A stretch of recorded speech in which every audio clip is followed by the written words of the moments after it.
जहाँ पर वो ये कहती हैं कि क्या कर सकती थी मरी मंथरा दासी, मेरा मन ही रह सका न निज विश्वासी। अब उसके आगे कुछ एक लाइंस जो हैं वो 4 लाइन 5 लाइन वो अपने मन के लिए कह रही हैं कि उनके मन में कौन से भाव ऐसे जागृत हुए कि वो बातों को जो है वो नहीं समझ पाई या नहीं कर पाई जिस तरह से उनको करनी चाहिए थी। ठीक है, तो इसके हम आगे आपको अब बता रहे हैं। जल पंजर गत सब अब अरे अधीर अभागे, वे ज्वलित भाव थे स्वयं तुझी में जागे। जल पंजर गत अब अरे अधीर अभागे, वे ज्वलित भाव थे स्वयं तुझी में जागे। पर था केवल क्या ज्वलित भाव ही मन में, क्या शेष बचा था कुछ और ना इस जन्म में। क्या मूल्य नहीं वात्सल्य मात्र क्या तेरा, क्या मूल्य नहीं वात्सल्य मात्र क्या तेरा। पर आज अन्य सा हुआ वत्स भी मेरा, थूके मुझ पर त्रैलोक्य भले ही थूके। जो कोई कह सके सो क्यों चूके, थूके मुझ पर त्रैलोक्य भले ही थूके। जो कोई जो कह सके कहे क्यों चूके। छीने न मात्र पद किंतु भरत का मुझसे, हे राम दुहाई करूं और क्या तुझसे। अब वो बहुत अधिक यहाँ पर पश्चाताप से भरी हुई हैं यशोदा कैकेयी, और वो कह रही हैं कि जो उनके हृदय में बहुत अधिक जो है वो पश्चाताप का भाव जो है वो बहुत ज़्यादा आगे बढ़ गया है। और वो क्या कह रही हैं यहाँ पर, मन को संबोधित कर रही हैं और कह रही हैं जल पंजर गत अब अरे अधीर अभागे। जल पंजर, जल पंजर मतलब कि जो मेरा मन है, गत मतलब बीता हुआ, जल पंजर उसमें बहुत ही जलन के भाव थे, बहुत ही दुखी करने वाले भाव थे। अब अरे अधीर अभागे, जल मतलब अब तुम जलो, अब तुम कुढ़ो। अपने मन को यहाँ पर वो कोस रही हैं, अपने मन के प्रति वो बहुत ही बुरी भावना से भर गई हैं इस समय, और वो अपने मन से कह रही हैं, मन को संबोधित करते हो। आप ये भी लिख सकते हैं इसमें कि जो कैकेयी है वो यहाँ पर अपने मन को संबोधित करते हुए कह रही हैं जल पंजर गत अब अरे अधीर अभागे, वे ज्वलित भाव थे स्वयं तुझी में जागे। कि हे मन, घर में अब आग, ज्वलित भाव थे स्वयं तुझी में जागे, घर को आग लगाने वाले भाव, कि जिसमें कि वो अपने बेटे को वनवास भेज दे रही हैं, उनके पति की मृत्यु हो जा रही है, तो इससे घर खत्म ही तो हो गया, घर जल ही तो गया। तो ये जो ज्वलित भाव थे, घर में आग लगाने के भाव, ये स्वयं तुम्हारे अंदर ही जागे थे। तो आप इसको यहाँ पर लिख सकते हैं बिल्कुल कि मन को संबोधित करते हुए यहाँ पर कैकेयी पश्चाताप से भरी हुई और बहुत ही अधिक पछतावे के साथ अनुताप करते हुए मन को संबोधित कर रही हैं और कह रही हैं कि घर में आग लगाने वाले भाव स्वयं तुझी में जागे थे, है ना।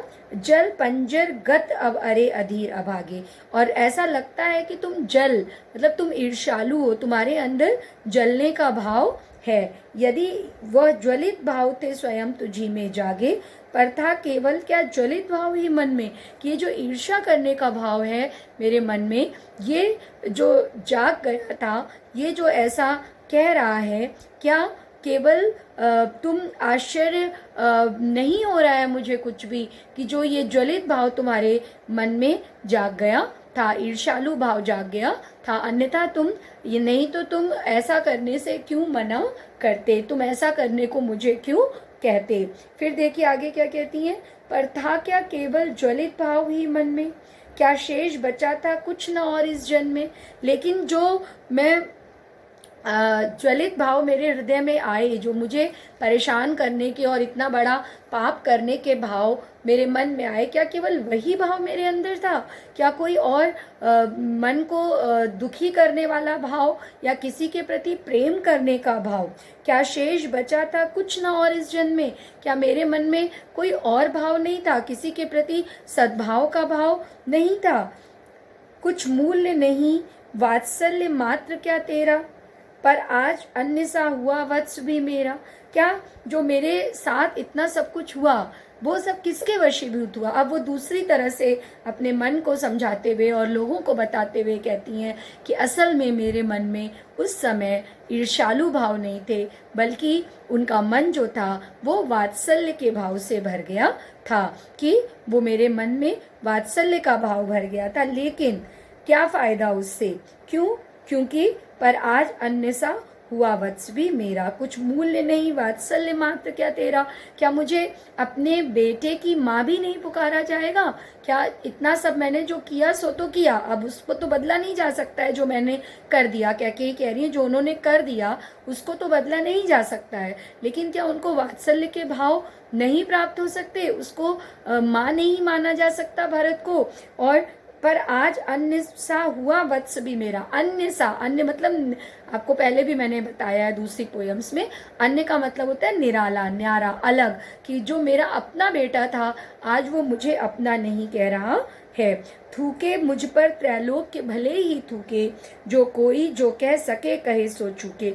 आज मुझ पर ये लोग थूक भी दें, स्प्लिट कर दें, मतलब वो इतना ज़्यादा यहाँ पर पश्चाताप से और आत्मग्लानि से भरी हुई हैं कैकेयी, कि वो कह रही हैं कि भले ही आज त्रैलोक्य मेरी भर्त्सना करे, मेरी बदनामी करे, मुझे लेकर के तरह तरह की बातें करे, मुझे कुछ भी बुरा भला कहे, यहाँ तक कि मुझ पर थूक भी दे, तो वो भी वो आराम से कर ले, क्योंकि आज मैं ये चाह रही हूँ कि मैं सबकी आलोचना का, उपेक्षा का, तिरस्कार का, घृणा का पात्र बनूं। आज मैं सबकी उपेक्षा का पात्र बनूं, तिरस्कार करें, सब मुझसे घृणा करें, मुझसे विद्वेष रखें, लेकिन क्योंकि मैंने ये काम किया है। जो कोई जो कह सके क्यों चूके, थूके मुझ पर त्रैलोक्य भले ही थूके, जो कोई जो कह सके क्यों चूके, कि जिसको जो भी कहना हो वो आज कैकेयी को कह ले। देखिए कैकेयी के मन में क्या था, इसकी बहुत ही सुंदर और सहज अभिव्यक्ति मैथिली शरण गुप्त ने यहाँ पर की है। आप ये साहित्यिक विशेषता में ये पॉइंट बेटा ज़रूर लिखिएगा कि जो कैकेयी जिन्होंने राम को 14 वर्ष का वनवास दे दिया भरत को राजगद्दी दिलाने के लिए, और जो अपने सारे ओहदे और पद को भूल गई, जिन्होंने अपने पति की मृत्यु तक स्वीकार कर ली, उसके मन में भी तो कोई भाव आए होंगे ना।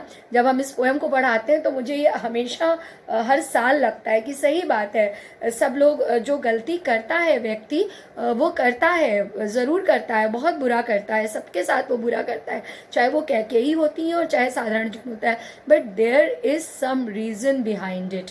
ये आपको मॉरल वैल्यूज से सीखनी चाहिए कि जो भी व्यक्ति कुछ करता है, अगर वो कुछ गलत भी करता है ना, तो उसके पीछे उसका कोई रीज़न होता है। जनरली मानव का स्वभाव क्या होता है, हमारा स्वभाव क्या होता है कि हम अपनी की हुई गलतियों को तो याद करते हैं, हमारे साथ जो गलत किया जाता है, लेकिन हम उसके पीछे के रीज़न को नहीं ढूंढने की कोशिश करते हैं कि हमारे साथ व्यक्ति क्यों कर रहा है। उसमें कभी तो हमारी गलती होती है और कभी हमारी गलती नहीं होती है। हम चाहते नहीं है कुछ गलत करना, कैकेयी चाहती नहीं थी कुछ गलत करना, लेकिन वो यहाँ पर पुत्र के मोह के इतने अधिक वशीभूत हो गई थी कि उन्होंने ये सारा काम किया। तो वो कह रही हैं कि यदि आज ऐसा हो रहा है कि मेरा पुत्र मुझसे दूर हुआ है और मैं तिरस्कार, घृणा, विद्वेष और बुराइयों की पात्र बनी हूँ, तो ये बिल्कुल ठीक है कि लोग जो हैं वो मेरी भर्त्सना करें, मुझे बुरा भला कहें। लेकिन मैथिली शरण गुप्त जी ने यहाँ पर कैकेयी के मनोभावों को बहुत अच्छे से व्यक्त किया है कि क्या वो कैकेयी जो इतना सब कुछ करती है, लेकिन जब उनका बेटे ने उनको अपना नहीं माना और जब उनको पति भी उनके नहीं रहे और बाकी भी सारी चीज़ें उनके साथ, समाज भी उनका नहीं रहा, तो उस कैकेयी के मन में कितनी अधिक दुख और तकलीफ भरी होगी, उसको किसी ने भी समझने की कोशिश नहीं की। तो ये मैथिली शरण गुप्त जी की बहुत बड़ी विशेषता है कि वो कैकेयी के एक नए रूप को हमारे सामने लेकर के आते हैं, और इसे आप जरूर कहेंगे। ये 2 लाइन भी देख लीजिए। छीने न मातृपद किंतु भरत का मुझसे, हे राम दुहाई करूं और क्या तुझसे। लेकिन ऐसा जरूर होना चाहिए कि जो और कुछ भी हो राम, वो संबोधित किसको कर रही है? श्री राम को, क्योंकि श्री राम वो पहले व्यक्ति हैं जिन्होंने इतनी सारी घटनाओं के बाद और कैकेयी का नाम तक लिया है। संबोधित करना और बात करना तो आप छोड़ ही दीजिए, वो तो किसी ने कैकेयी से की ही नहीं। जब से कैकेयी ने रामचंद्र जी को वनवास मांगा, तब से श्री राम कथा के अंतर्गत ये कहा जाता है कि कैकेयी से बात तो किसी ने करी ही नहीं, लेकिन ये श्री राम ने सबसे पहले कहा था कि उसके आशय की ताह मिलेगी किसको? जनकर जननी ही जान न पाई, जिसको तो श्री राम से ही कहने की हिम्मत कैकेयी कर पा रही हैं। इवन वो भरत से भी कुछ भी कहने की हिम्मत नहीं कर पा रही। और वो क्या कह रही हैं कि हे राम, मेरी एक प्रार्थना है, छीने न मातृपद किंतु भरत का मुझसे, हे राम दुहाई करूं और क्या तुझसे। मैं तुझे और क्या दुहाई दूं? मैं तुझसे बस इतना ही चाहती हूँ कि मुझसे मेरी माँ होना, भरत की माँ होना ना छीने। मुझसे भरत की मातृपद का भाव जो है, या भरत का मातृ होना, या भरत का माँ होना, या भरत का मातृपद मुझसे ना छीने, मुझसे तुम्हारी यही प्रार्थना है। तो इसको आप यहाँ पर इसे पढ़िए, दोबारा से सुनिए और इसको नोट डाउन कीजिए। इसमें कैकेयी की जो आत्मग्लानि की दशा है और वो व्यक्त की गई है। आप आत्मग्लानि लिख सकते हैं, पश्चाताप लिख सकते हैं, और अब स्वयं को वो भत्सना देती हैं, स्वयं के प्रति बहुत ही अधिक तकलीफ दे बात करती हैं। ये सब आप अपने शब्दों में लिख सकते हैं कि कैकेयी के आत्मग्लानि जन्य मनोदशा का इसमें वर्णन किया गया है। रस कौन सा होगा इसमें? पूरी पोयम में अभी तक जितनी पढ़ाई और आगे भी शांत रस चलेगा। कौन सा? शांत रस, क्योंकि इसमें किसके भाव हैं? निर्वेद के, वैराग्य के भाव हैं। तो जहां पर भी आपको पता है 9th 10th में आपने पढ़ा है, 11th में, 12th में भी आपके कोर्स में है। जब एक पोयम और मैं इसके बाद ले लूंगी, उसके बाद आपको जो है मैं रस भी एक बार रिविजन कर दूंगी।